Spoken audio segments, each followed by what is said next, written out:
Évangile de Jésus-Christ selon saint Matthieu, chapitre 15, versets 21 à 28. En ce temps-là, Jésus se retira dans la région de Tyr et de Sidon.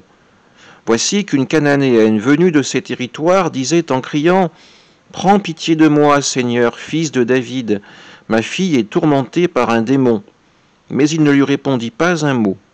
Les disciples s'approchèrent pour lui demander « Renvoie-la, car elle nous poursuit de ses cris. » Jésus répondit « Je n'ai été envoyé qu'aux brebis perdues de la maison d'Israël. » Mais elle vint se prosterner devant lui en disant « Seigneur, viens à mon secours. » Il répondit « Il n'est pas bien de prendre le pain des enfants et de le jeter aux petits chiens. » Elle reprit « Oui, Seigneur, mais justement, les petits chiens mangent les miettes qui tombent de la table de leur maître. » Jésus répondit « Femme, grande est ta foi, que tout se passe pour toi comme tu veux. » Et à l'heure même, sa fille fut guérie. Acclamons la parole de Dieu.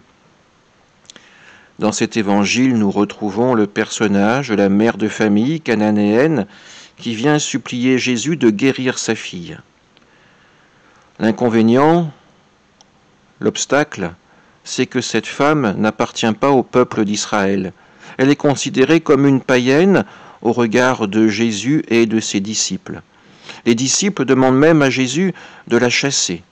Celui-ci lui explique qu'il a d'abord été envoyé pour annoncer la parole de Dieu au peuple d'Israël, pour qu'afin de conversion, celui-ci puisse annoncer à son tour la parole de Dieu au reste des nations.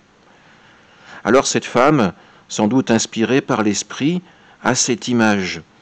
Les petits chiens mangent bien les miettes qui tombent de la table de leur maître.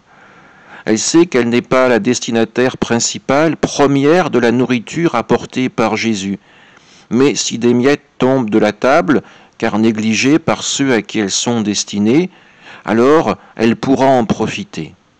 Elle le sait, Jésus a la parole de vie, il est celui qui peut guérir sa fille. Touché par la foi de cette femme, Jésus va accepter sa demande et sa fille retrouvera la santé. Cette jeune fille a été guérie par la foi de sa mère. Bien souvent, nous sommes sceptiques, pessimistes face à la force de la foi. Nous pensons que nos prières ne peuvent pas agir, qu'elles ne trouvent pas grâce aux yeux du Seigneur, qu'avoir la foi ne sert à rien dans le monde d'aujourd'hui.